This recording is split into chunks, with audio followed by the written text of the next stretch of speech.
am I doing? Oh my god. Hi! Hello, chat. How are you? How are you today? Look at the crazy transition. Hold on, watch this. Wow! Wow! Wow!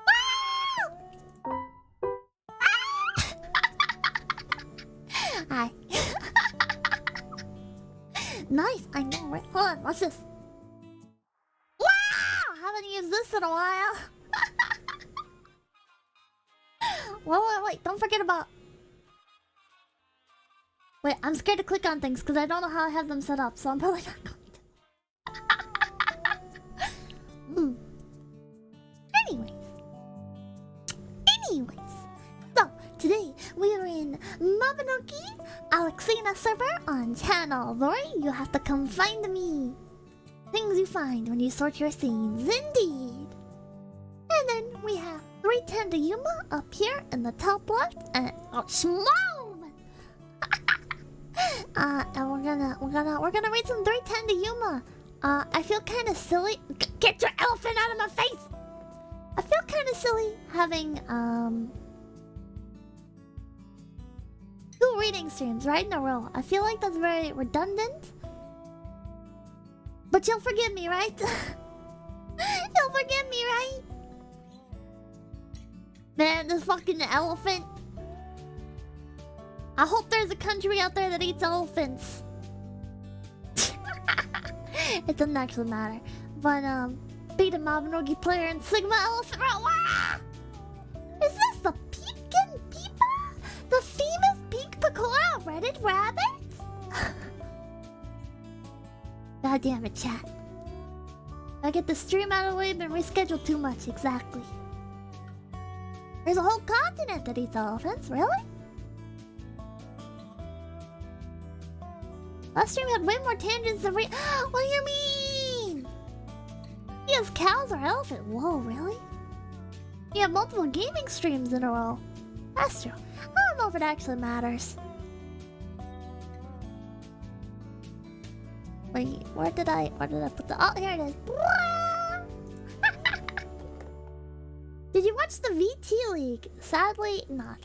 I missed it. I popped in a little bit earlier, but I was in a company meeting, so I couldn't stick around and watch too much of it. And then I had some other stuff to do, and yeah. Is it still going? I had some time like an hour ago.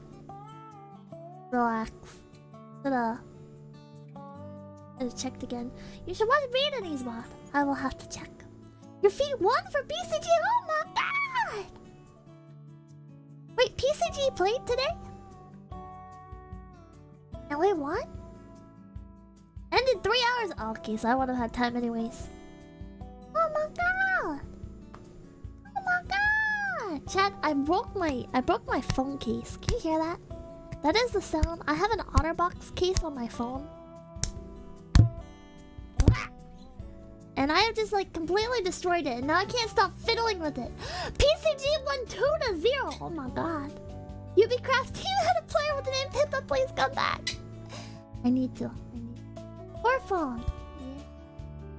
I'd buy a new one, but it's too expensive. Played, we won. There were 5 versions of you on the pitch, and none of them scored. What? Stop breaking it more. I can't help it. I can't help it. It's already broken, so now I gotta keep messing with it. Mi-chan was a god tier keep. I'll have the VOD for the match up later in the thread. Oh, yes, please post it. Please post it. I want to take a look-see. Eat it.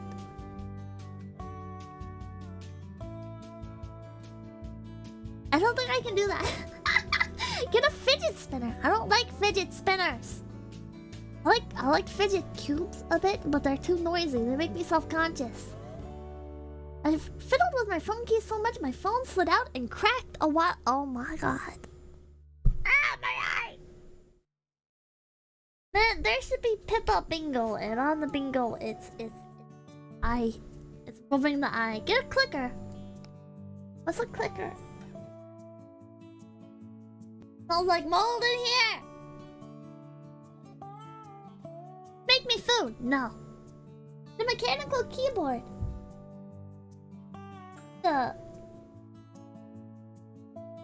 I need to talk to Leo about keyboards. Talk to Leo about keyboards. I don't know anything about keyboards, chat. I don't know anything about keyboards. My eyes.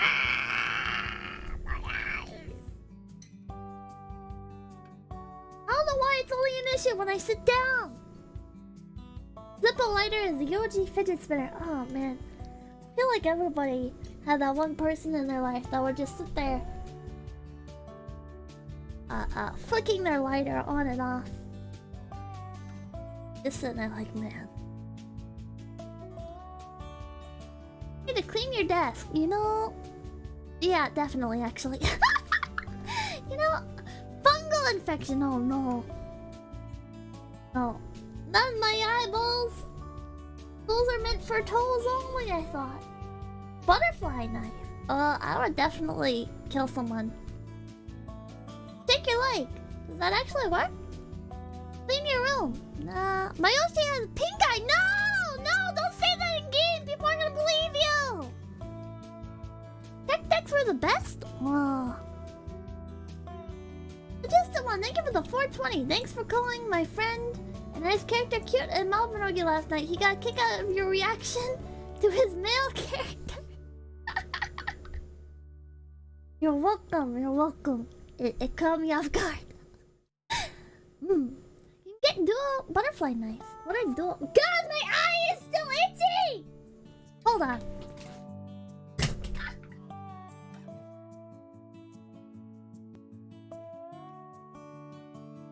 Chat, you know what I think it is? I think it's like the trajectory of the fan spinning onto like the monitors. Like, wait, what if I turn the fan off? Hold on.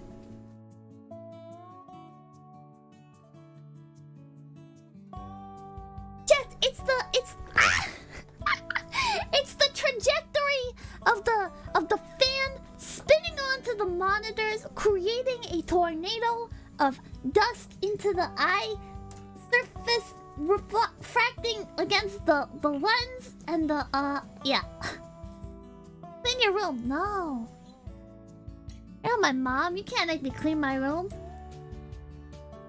I thought my mother ever made me clean my room. But Mama Ken's method to dealing with my room is sometimes like I go on trips and stuff, get out of the house for a while, and so while I was gone for like a couple days, she would just go into my room, she'd take trash bags and she'd just scoop it all up in trash bags. You're like, yep, if it's on the floor when you're gone, it's going in the trash bag. And that's how a lot of my stuff ended up getting broken. Like, because like some things, she was nice enough to save some things, but then the way she saved them was like throwing them into these bins. So a lot of my stuff ended up like getting damaged under the weight of other stuff. But that was kind of my fault for having a messy room to begin with, so I can't really complain now, can I? Am I gonna have to call Mr. Peterson? No, I don't want to learn about the lobsters again. I don't want to learn about the lobsters. Pippa has to learn the hard way, yeah. Anyways, okay, let's start off with this. And maybe if we have some time afterwards, we can... I don't know, maybe we'll do some stuff in Mabinogi? Maybe we'll... Huh. Damaged under the weight of your sins! Lobsters piss out of their eyes. Holy shit. Am I a lobster? Is that why my eyes hurt? I'm a lobster and I'm peeing out of my eyeballs?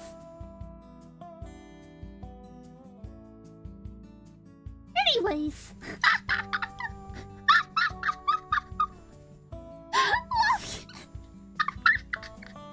Isn't there already like a yandere lobster? I can't come for her niche. That's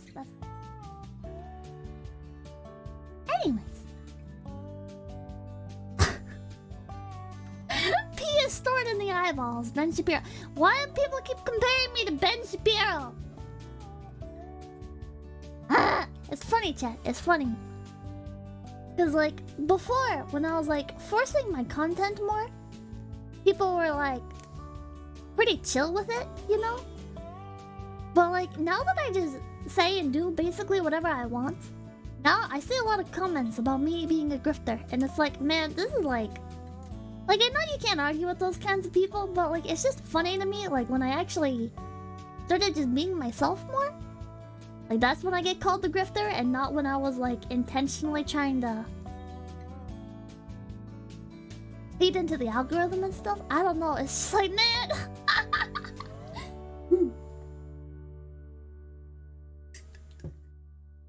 It feels kind of nice though, you know, like having, I guess, haters. Back when I was a grifter, exactly. Back when I was grifting, nobody called me out on it. What the hell? Ignore them. Everyone is a grifter. I mean, you do have to be a grifter to some extent, anyways. Like, when you're streaming, you know, I can't just be like. I'm reading the book, by the way. Like, you have to actually... you actually have to do something, you know? You have to appeal to people somewhat. But... I just... I don't know. It kinda caught me off guard, I guess. The heck is a grifter? A grifter is somebody that, like, goes from, subject to subject, or, like, controversy to controversy, trying to gain popularity off of it. Pippa's self-help books and Ponzi scheme. Hell yeah, let's go. This is bugging me. I'm gonna go look for my spinner while I look. Fuck! I can't read! Internet con artist. Yeah, basically. Commentary, controversy, criticism. Not chasing in a way. Yeah. You like country? Yes, I do. I will fight chat on it. Okay, anyways, let's start reading. Grifters are also charlatans that try to make a fortune off of promising bombshells. Okay. Okay, now we read! What the hell is going on in Malvinogi over there? You're not gonna read us more incest fanfic. No, I'm not gonna read you any more incest fanfic unless you want that.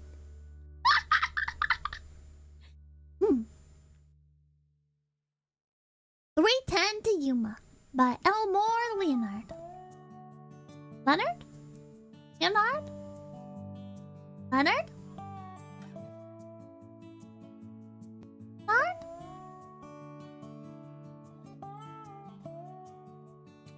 I don't know which one it is. Say Leonard? Second one? Leonard. Leonard! Okay, sorry. He had picked up his prisoner at Fort Huachuca.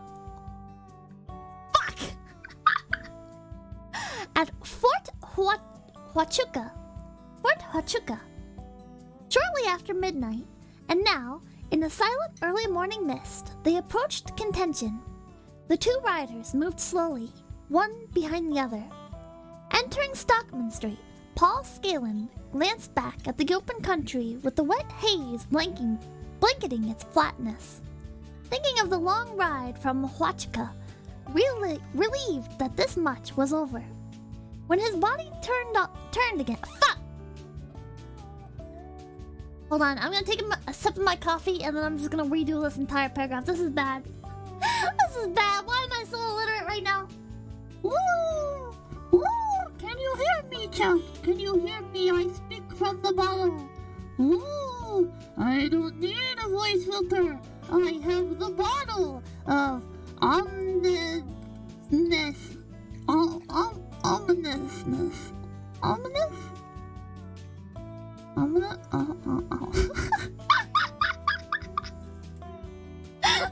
The bottle! The pee bottle!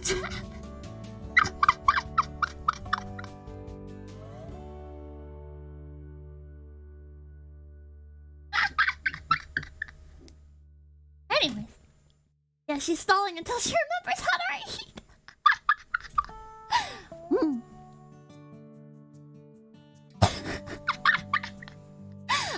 Okay.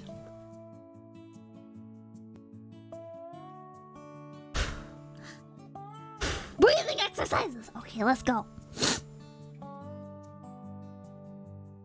I've got this. He had picked up his prisoner at Fort... Somebody said you don't pronounce the H, so...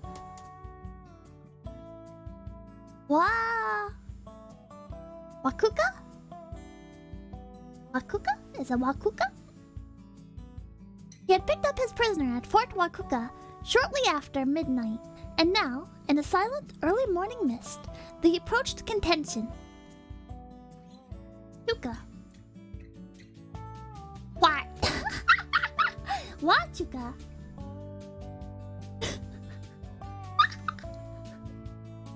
Wachuka, but I forgot. Iwachuka.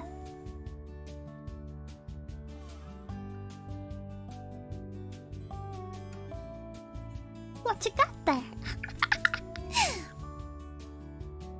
The two riders moved slowly, one behind the other. Entering Stockman Street, Paul Scallon glanced back at the open country with the wet haze blanketing its flatness, thinking of the long night ride from Huachuca, relieved that this much was over. When his body turned again, his hand moved over the sawed-off shotgun that was across his lap, and he kept his eyes on the man ahead of him until they were near the end of the second block, opposite the side of the entrance of the Republic Hotel.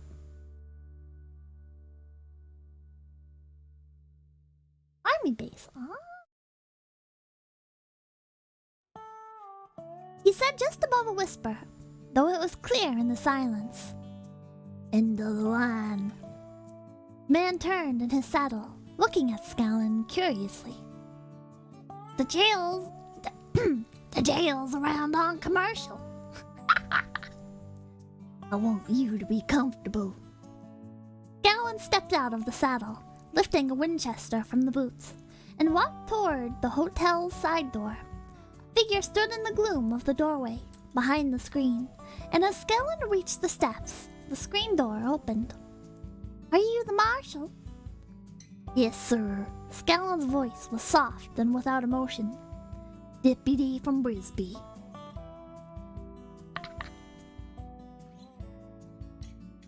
We're ready for you. 207, a corner, fronts on Commercial. Sounded proud of the accommodation. You're Mr. Timpy? The man in the doorway looked surprised. Yeah, Wells Fargo. Who'd you expect? You might have got a back room, Mr. Timpy. One with no windows. He swung the shotgun on the man still mounted. Step down easy, Jim. The man, who was in his early 20s, a few years younger than Scallon, sat with one hand over the other on the saddle horn. Now he gripped the horn and swung down. When he was on the ground, his hands were still closed together, iron.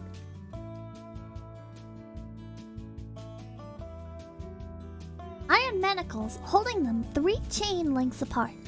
Scallon motioned him toward the door with the stubby barrel of the shotgun. Anyone in the lobby? The desk clerk, Timpy answered him, and a man in a chair by the front door. Who is he? I don't know. He's asleep, got his brim down over his eyes. Did you see anyone out on Commercial? No, I haven't been out there.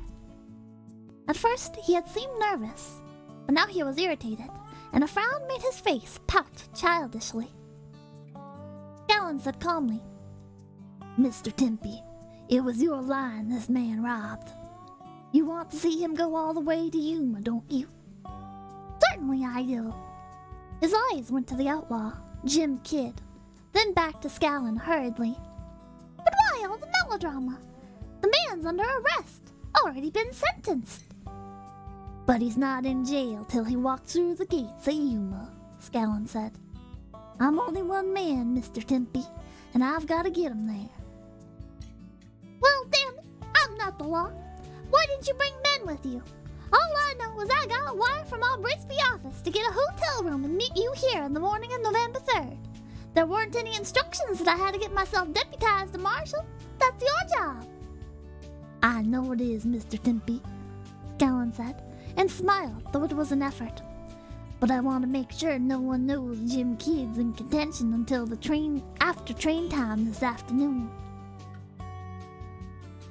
Mickey Mouse Jim.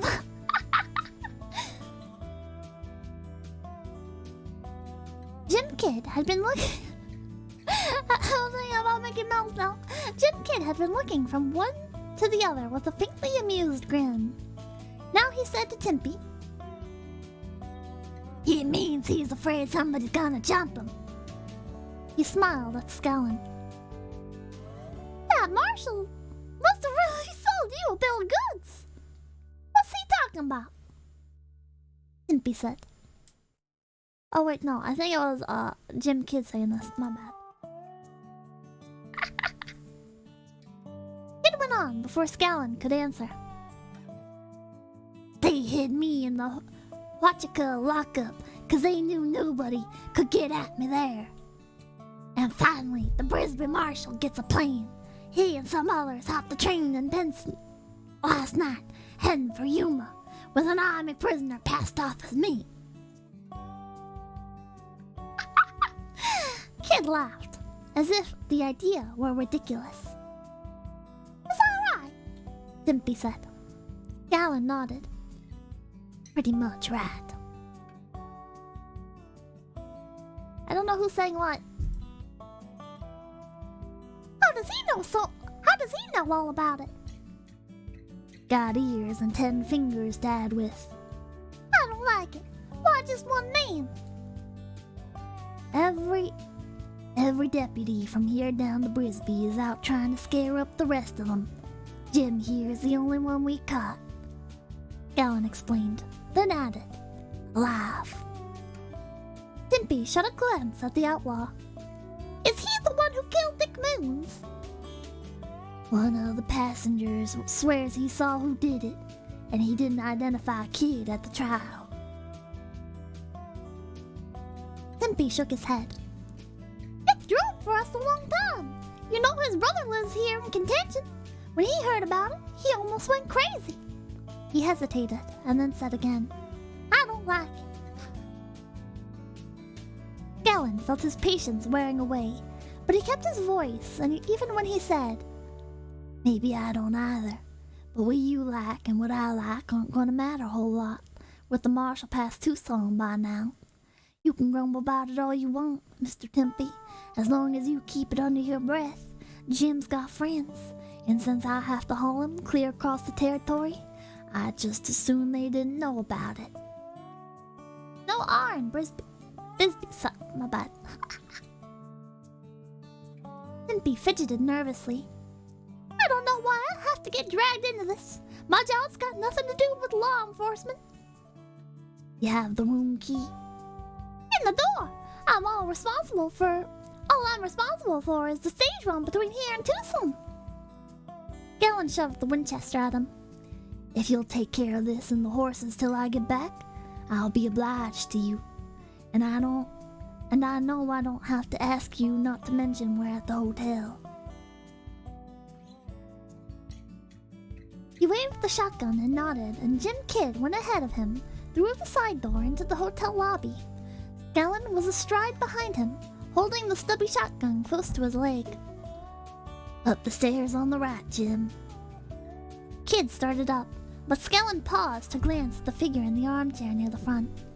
He was sitting on his spine with limp hands folded on his stomach and, as Timpy had described, his hat low over the upper part of his face. "You've seen people sleeping in hotel lobbies before," Scallon told himself, and followed Kid up the stairs. He couldn't stand and wonder about it. Room 207 was narrow and high-ceilinged with a single window looking down on Commercial Street. An iron bed was placed the long way against one wall and extended to the right side of the window, and along the opposite wall was a dresser with a washbin and a pitcher, and next to it a rough board wardrobe. An unpainted table and 2 straight chairs took up most of the remaining space. "Lay down on bed if you want to," Scallon said. "Why don't you sleep?" Kid asked. "I'll hold the shotgun." The deputy moved one of the straight chairs near the door, and the other to the side of the table opposite the bed. Then he sat down, resting the shotgun on the table so that it pointed directly at Jim Kid, sitting on the edge of the bed near the window. He gazed vacantly outside. A patch of dismal sky showed above the framed buildings across the way, but he was not sitting close enough to look directly down onto the street. He said, indifferently, "I think it's gonna rain." There was a silence, and then Scallon said, "Jim, I don't have anything against you personally. This is what I get paid for. But I just want it understood that if you start across the 7 feet between us, I'm gonna pull both triggers at once, without first asking you to stop. That clear?" Kid looked at the deputy marshal. Then his eyes drifted out the window again. "Kinda cold, too." He rubbed his hands together, and the 3 chain links rattled against each other. "The window's open a crack. Can I close it?" Scallon's grip tightened on the shotgun, and he brought the barrel up, though he wasn't aware of it. "You reach it from where you're sitting. If you can reach it from where you're sitting." Kid looked at the windowsill and said without reaching toward it, "Too far." Did I change Jim Kid's voice? It's kind of bad. 16 dressed cowboys! Kid went back, slowly, smiling. "You don't take any chances, do you? Where's your sporting blood?" "Down in Bisbee with my wife and 3 youngsters," Scallon told him without smiling, and moved around the table. There were no grips on the window frame. Standing with his side to the window, facing the man on the bed, he put the heel of his hand on the bottom ledge of the frame and shoved down hard. The window banged shut, and with the slam he saw Jim Kid kicking up off his back, his body straining to rise without his hands to help. Momentarily, Scallon hesitated and his finger tensed on the trigger. Kid's feet were on the floor, his body swinging up and his head down to lunge from the bed. Scallon took 1 step back, 1 step, and brought his knee up hard against Kid's face.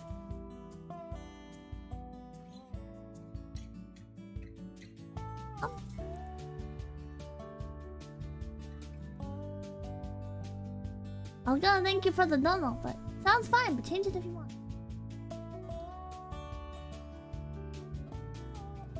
Oh, did I log into my wrong account? Hold on, I think I logged into the wrong account. Hold on, I'll check your dono in a second.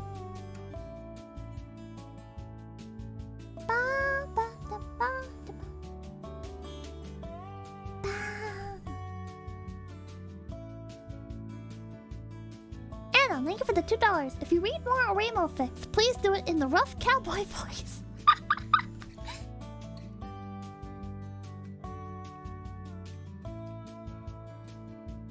The outlaw went back across the bed, his head striking the wall. He lay there with his eyes open, looking at Scallon. "Feel better now, Jim?" Kid brought his hands up to his mouth, working the jaw around. "Well, I had to try you out," he said. "I didn't think you'd shoot." "Well, you know I will the next time." For a few minutes, Kid remained motionless. Then he began to pull himself straight. "I just want to sit up." Behind the table, Scallon said, "Help yourself." Watched Kid stare out the window. Then, "How much do you make, Marshal?" Kid asked the question abruptly. "I don't think it's any of your business." "What difference does it make?" Scallon hesitated. $150 a month, he said finally. "Some expenses and a $1 bounty for every arrest against the Bisbee ordinance in the town limits." Kid shook his head sympathetically. "And you got a wife and 3 kids." "Well, it's more than a cowhand makes." "But you're not a cowhand." "I've worked my share of beef." $40 a month and keep it, huh?"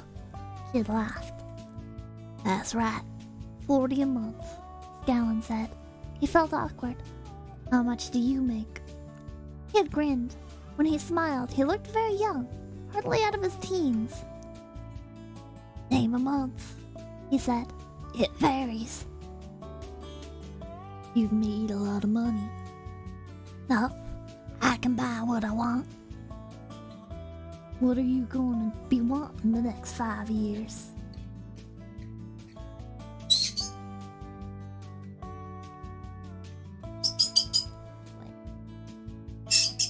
You're pretty sure we're going to Yuma?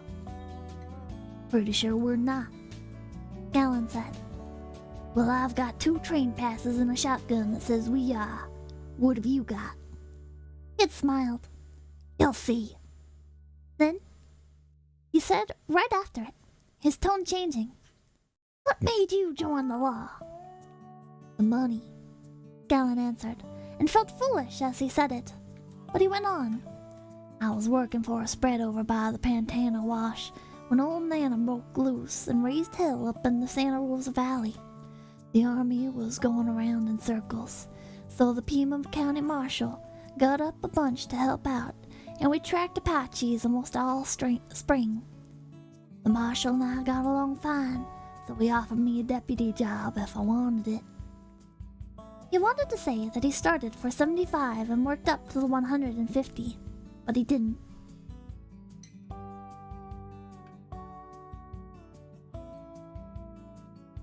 And then someday you'll get to be Marshal and make 200.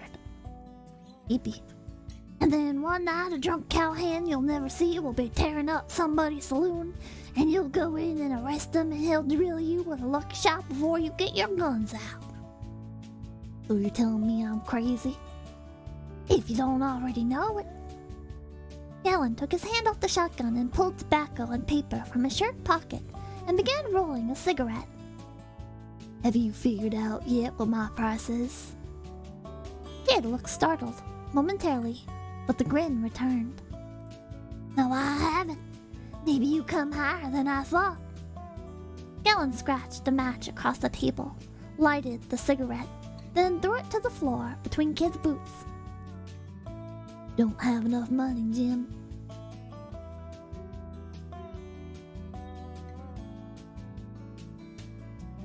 Kid shrugged, then reached down for the cigarette. You've treated me pretty good. I just wanted to make it easy on you. The sun came into the room after a while, weakly at first, cold and hazy.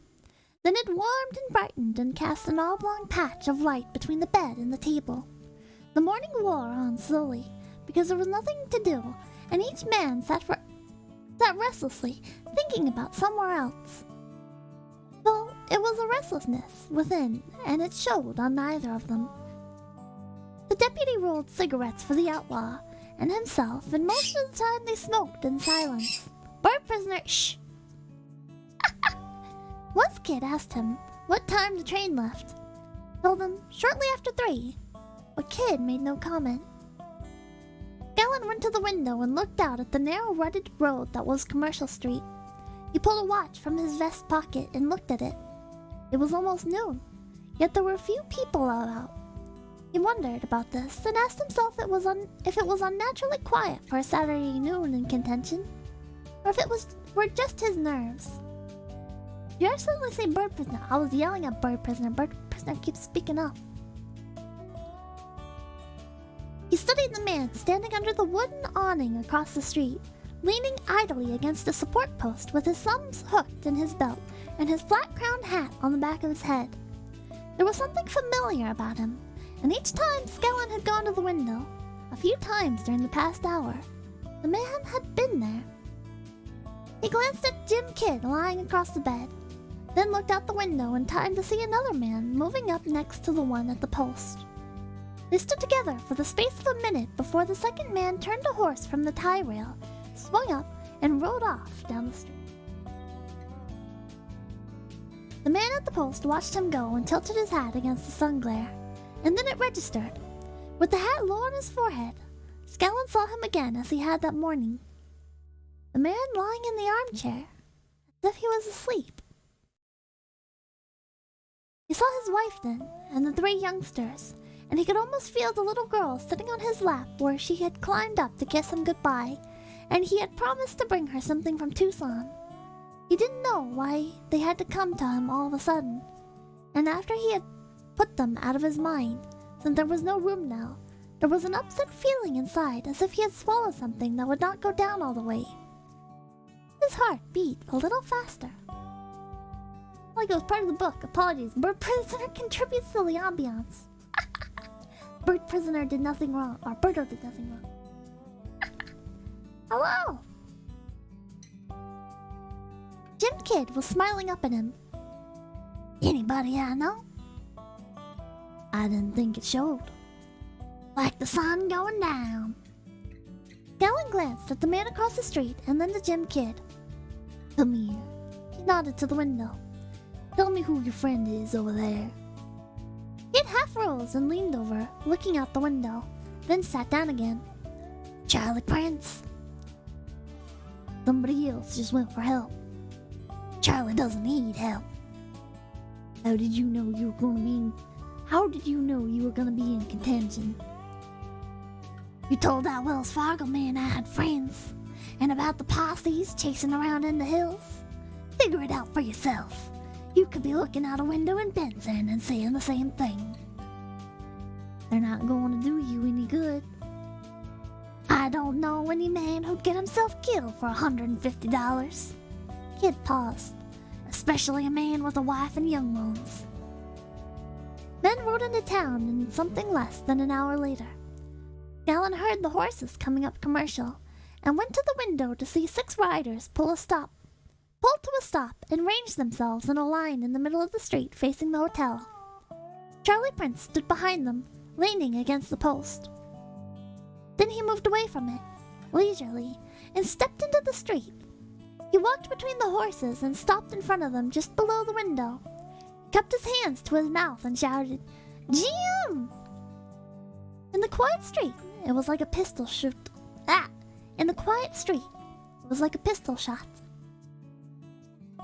Galen looked at Kid, seeing the smile that softened his face and was even in his eyes. Confidence. It was all over him, and even with the manacles on, you would believe that it was Gym Kid who was holding the shotgun. What do you want me to tell him? Kid said. Tell him you'll ride every day. Kid laughed and went to the window, pushing it up by the top of the frame. It raised a few inches. Then he moved his hands under the window and slid it up all the way. Charlie, you go buy the boys a drink. We'll be down shortly. You all right? Sure, I'm all right. Charlie Prince hesitated. What if you don't come down? He could kill you and say you tried to break. Jim, you tell him what'll happen if we hear a gun go off. He knows, Kid said, and closed the window. He looked at Scallon, standing motionless with the shotgun under his arm. Your turn, Marshal. What do you expect me to say? Something that makes sense. You said before I didn't mean a thing to you personally. What are you gonna do with... What you're gonna do is just a job. Well, you figure it out if it's worth getting killed for. All you have to do is throw your guns on the bed and let me walk out the door, and you can go back to Bisbee and arrest all the drunks you want. Nobody's gonna blame you with the odds stacked 7-1. You know your wife's not going to complain. You should have been a lawyer. Jim. Smile began to fade from Kid's face. Come on, what's it gonna be? Jason check.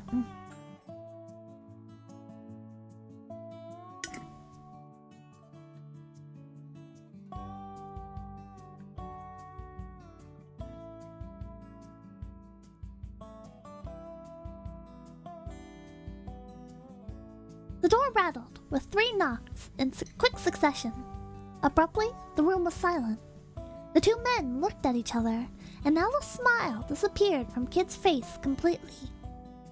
Skellen moved to the side of the door, tiptoeing in his high-heeled boots, then pointed his shotgun toward the bed. Kid sat down. Who is it? For a moment, there was no answer. Then he heard, Tippy! Tippy! He glanced at Kid, who was watching him. What do you want? I'm gonna pot coffee for you. Galen hesitated. You alone? Of course time! Hurry up, it's hot! He drew the key from his coat pocket, then held the shotgun in the crook of his arm as he inserted the key with one hand and turned the knob with the other. The door opened and slammed against him, knocking him back against the dresser. He went off balance, sliding into the wardrobe, going down on his hands and knees, and the shotgun clattered across the floor to the window. He saw Jim Kid drop to the floor for the gun. Hold it! A heavy-set man stood in the doorway with a Colt pointing out past the thick bulge of his stomach. Leave that shotgun where it is. Timpy stood next to him with the coffee pot in his hand.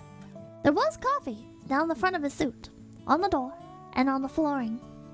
He brushed at the front of his coat feebly, looking from Scallon to the man with the pistol. I couldn't help it, Marshal. He made me do it. He threatened to do something to me if I didn't. Who is he? 5 Moons. You know, Dick's brother. The heavy-set man glanced at Timpy angrily. Oh, I know that was Timpy talking. Shut your damn whining! His eyes went to Jim Kid and held there. You know who I am, don't you? Kid looked uninterested. You don't resemble anybody I know. You didn't have no Dick. You didn't have no Dick to shoot him. I didn't shoot that messenger. Scallon got to his feet, looking at Timpy. What the hell's wrong with you?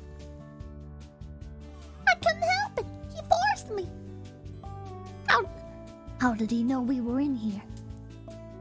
He came in this morning, talking about Dick, and I felt he needed some cheering up. So I told him Jim Kid had been tried and was being taken to Yuma and was here in town, on his way. Bob didn't say anything and went out, and a little later he came back with a gun. Damn fool.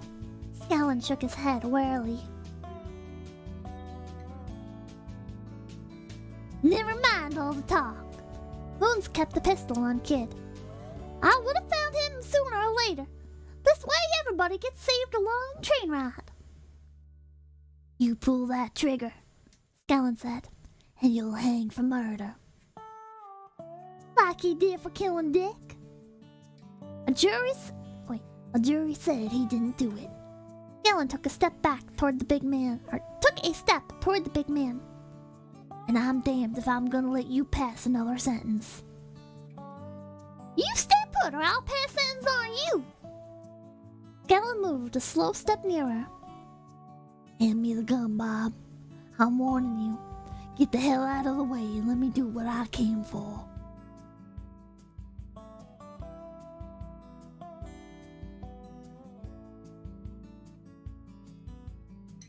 What? Is it Scallon talking here again? It's so unclear. Bob, hand me the gun or I'll swear I'll beat you through that wall. Scallon tensed to take another step. Another slow one.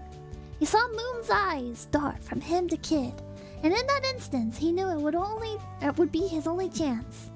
He lunged, swinging his coat aside with his hand, and when the hand came up, it was holding a Colt. All in one motion, the pistol went up and chopped an arc across Moon's head before the big man could bring his own gun around.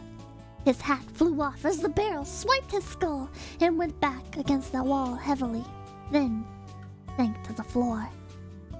Scallon wheeled to face the window, thumbing the hammer back, but Kid was still sitting on the edge of the bed with a shotgun at his feet. The deputy relaxed, letting the hammer ease down. You might have made it that time. Kid shook his head. I wouldn't have gotten off the bed.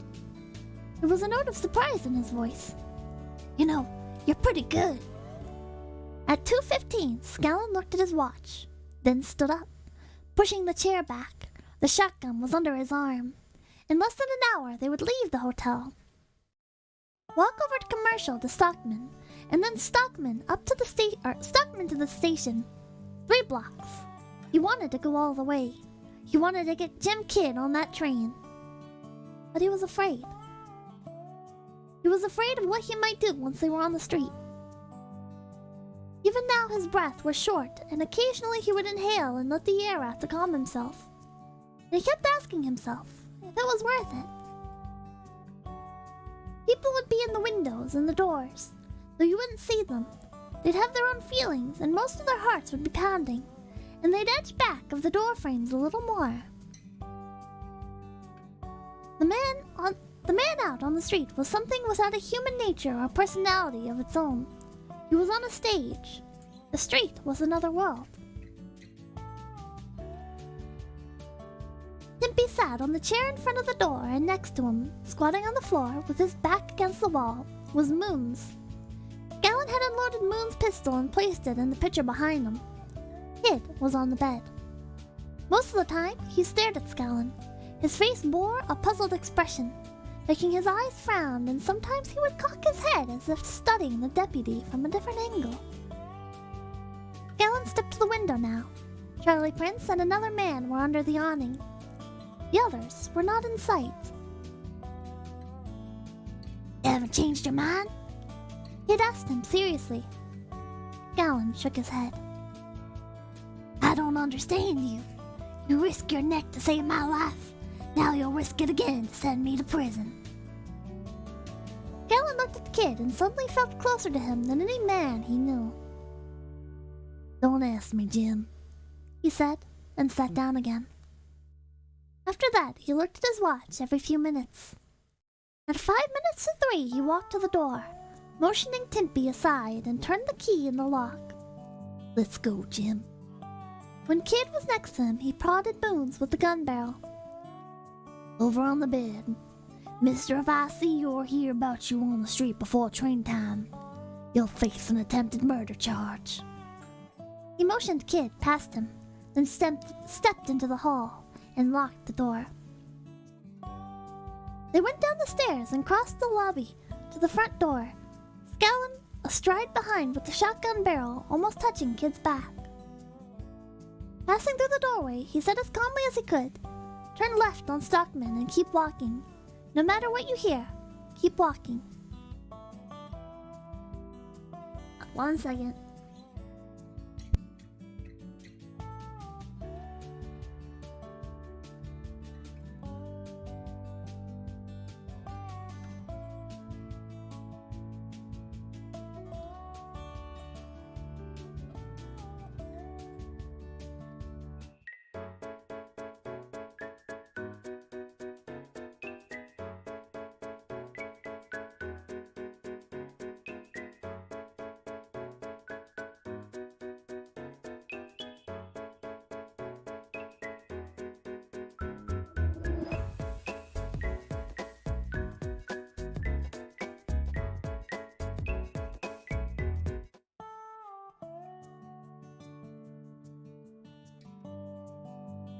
Think it's okay now?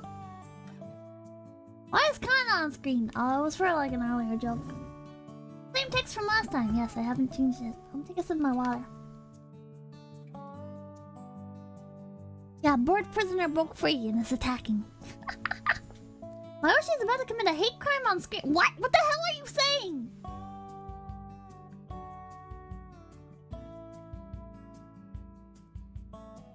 Hello, Penguin.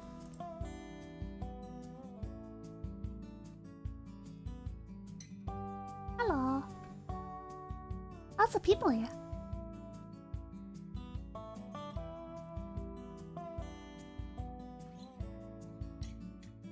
Huh?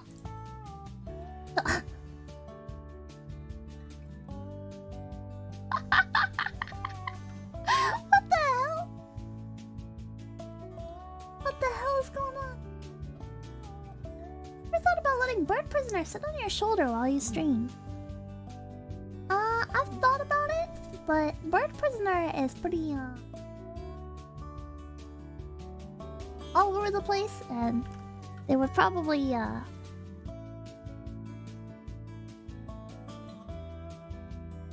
they'll probably either like attack the mic or fly around. Bird prisoner is a little crazy. Bird poop's easy enough to clean up.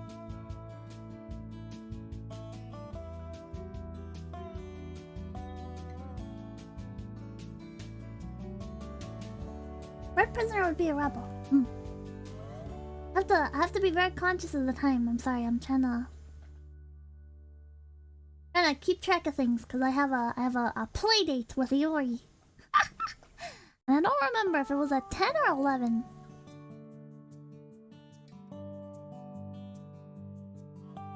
All the sodium fluoride you feed it. Whoa, I'm gonna save Bert. Lumi, no! Lumi, no! Don't be a savior friend for Bert. It's not worth it. You think I would refrain from pooping just for being on your shoulder? I think that's the reason. Sometimes I put like a rag down on my shoulder. There goes again.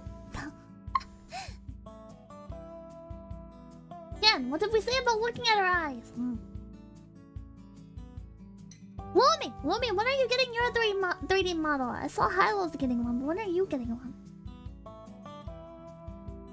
Oh yeah, I'm gonna keep reading. Birthday meeting, huh? I wanna say 3D Lumi. Go sub the Lumi. Wait,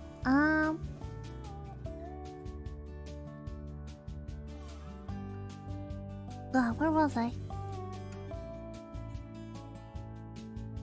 They went down the stairs and crossed the lobby to the front door. Scallon, astride behind him with the shotgun barrel almost touching Kid's back. Passing through the doorway, he said as calmly as he could, "Left on Stockman and keep walking. No matter what you hear, keep walking." As they stepped out in the commercial, Scallon glanced at the Ramada where Charlie Prince had been standing. But now the saloon porch was an empty shadow. Near the corner, 2 horses stood under a sign that said "Eat" in red letters. And on the other side of the Stockman, the signs continued, lining the rutted main street to make it seem narrower. And beneath the signs, in the shadows, nothing moved. It was a whisper of the wind along the Ramadas. It whipped sand specks from the street and rattled them against the clapboard. And then the sound was hollow and lifeless. Somewhere, a screen door banged far away. They passed the cafe, turning onto Stockman. Ahead, the deserted street narrowed with distance to a dead end at the rail station. Single-story building standing by itself, low and sprawling, with most of the platform in shadow. The westbound was there along the platform, but the engine and most of the cars were hidden by the station house. White steam lifted above the roof, be lost in the sun's glare.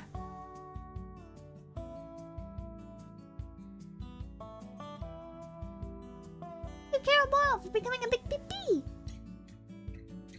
Lucky Cat, get a word in with management, please. Wait, about what? Oh, about me having pencil. Oh, man. I don't want pencil, man. Good news about the feet, though. Might be happening. They were almost to the platform when Kid said over his shoulder, "Run like hell while you're still able." Or they. Kid grinned because he knew Scallon was afraid. How should I know? Tell them to come out in the open. Tell them yourself. Damn it, tell them! Scallon clenched his jaw and jabbed the short barrel into Kid's back. I'm not fooling. If they don't come out, I'll kill you. Kid felt the gun barrel, against his spine, and suddenly he shouted, "Charlie!" It echoed in the street, but after there was only the silence, Kid's eye started over the shadowed porches. Damn it, Charlie! Hold on! Scallon prodded him up the warped plank steps to the shade of the platform, and suddenly he could feel them near. Again. Don't shoot, Charlie! Kid screamed the words. From the other side of the station, they heard the train man's call, trailing off. Gila Ben, Sentinel, Yuma. The whistle sounded loud, wailing as they passed into the shade of the platform, then out again to the naked glare of the open side. Alan squinted, glancing toward the station office, but the train dispatcher was not in sight, nor was anyone. It's the mail car, he said to Kid, the second to last one. Steam hissed from the iron cylinder of the engine, clouding that end of the platform. Hurry up, he snapped, pushing Kid along. Then from behind, hurried footsteps sounded on the planking, and as the hiss of steam died away, "Stand where you are!" The locomotive's main rods strained back, rising like the legs of a grotesque grasshopper, and the wheels moved. The connecting rods stopped on an upward swing, and couplings clanged down the lines of cars. "Throw the gun away, brother!" Charlie Prince stood at the corner of the station house with a pistol in each hand. Then he moved around carefully between the two men in the train. "Throw it far away and unhitch your belts," he said. "Do what he says," Kid said. "They've got you." The others, 6 of them, were strung out in the dimness of the platform shed. Grim-faced, stubbles of beard, hats brim low. Hat brims low. So brain dead today, I'm sorry. I feel like I'm ruining this. The man nearest Prince spat tobacco lazily. Galen knew fear at that moment, as fear had never gripped him before, but he kept his shotgun hard against Kid's spine. Then just above a whisper, "I'll cut you in half." His body was stiff, his shoulders drawn up tightly. "Wait a minute," he said. He held his palms out to Charlie Prince, though he could have been speaking to Scallon. Suddenly Prince shouted, "Go down!" It was a fraction of a moment of dead silence that seemed longer. Kid hesitated. Scallon was looking at the gunman over Kid's shoulder, seeing the 2 pistols. Then Kid was gone, rolling on the planking, and the pistols were coming up, one ahead of the other. Without moving, Scallon squeezed both of the triggers of the scattergun. Charlie Prince was going down, holding his hands tight to his chest. As Scallon dropped the shotgun and swung around, drawing his Colt, he fired hurriedly. "Wait for a target!" Words in his mind. He saw the men under the platform shed, 3 of them breaking for the station office, 2 going full length to the planks. One crouched, his pistol up. "That one! Get him quick!" Scallon aimed and squeezed the heavy revolver, and the man went down. "Now get the hell out!" Charlie Prince was face down. Kid was crawling frantically and coming to his feet when Scallon reached him. He grabbed Kid by the collar savagely, pushing him on, and dug the pistol into his back. "Run, damn you!" Gunfire erupted from the shed and thudded into the wooden caboose as they ran past it. The train was slowly moving. Just in front of them, a bullet smashed a window of the mail car. Someone screamed, "You'll hit Jim!" There was another shot. Then it was too late. Scallon and Kid leapt up on the car platform and were in the mail car as it rumbled past the end of the station platform. Kid was on the floor, stretched out along a row of mail sacks. He rubbed his shoulder awkwardly with his manacled hands and watched Scallon, who stood against the wall next to the open door. Kid studied the deputy for some minutes. Finally he said, "You really earn your 100.5. Scallon heard him, though the iron rhythm of the train wheels and his breathing were loud in his temples. He felt as if all his strength had been sapped. But he couldn't help smiling at Jim Kid. He was thinking pretty much the same thing.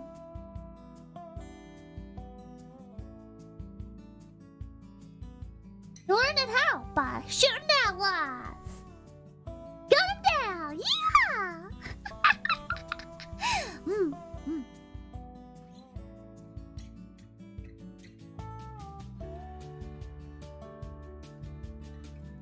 It's such a how do I say this? Like I guess like a bouncy story. It's very I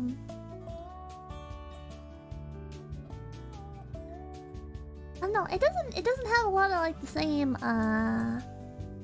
heaviness, I guess, as a lot of westerns. A lot of westerns tend to be very much more gritty and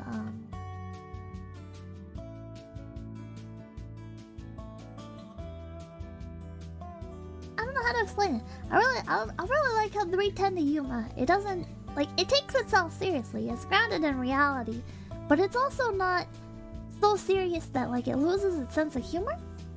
Like in real life, a lot of people are making jokes in serious situations. A lot of people can empathize with quote unquote bad guys. I don't know. I think that just makes the story pretty special. It's pretty, Blood Meridian reading when? I don't think I've heard of that.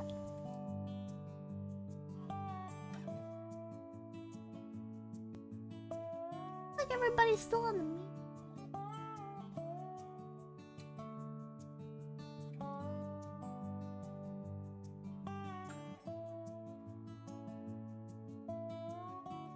When the meeting ends.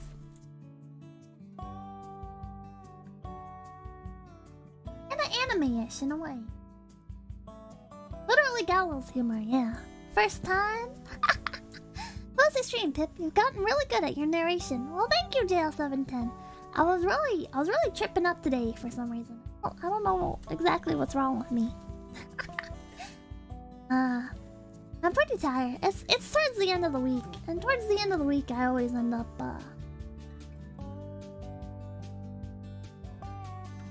I guess dozing off a bit. You have Pipkin, yeah. Endurance reading stream. Oh god. Trying to get stopping place and call it night. Well, we're at the end of the story. I messed up the end there too. I shoulda made the ending more impactful, I guess. But I didn't quite realize I'd come up on the end so quickly, so I kinda made it sound like it was the first part of a sentence.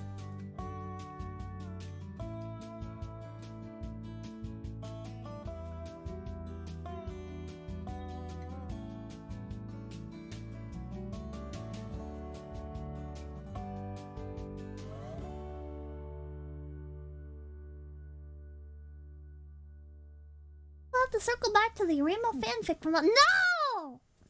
Jesus Christ, chat. I don't actually want to read any incest. Ah!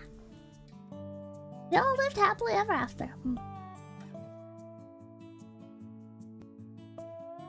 I'm gonna call it here. I think the meeting's wrapping up, so. So confused. This is my favorite VTuber, yet the counter is only showing 68 viewers. What the heck? I'm dead YouTuber. Let's go! Blind as naturally as she breathes. Oh my god. Thank you guys for stopping by. Aegis, Grant, Vivar, Yishay of Stormwind, B.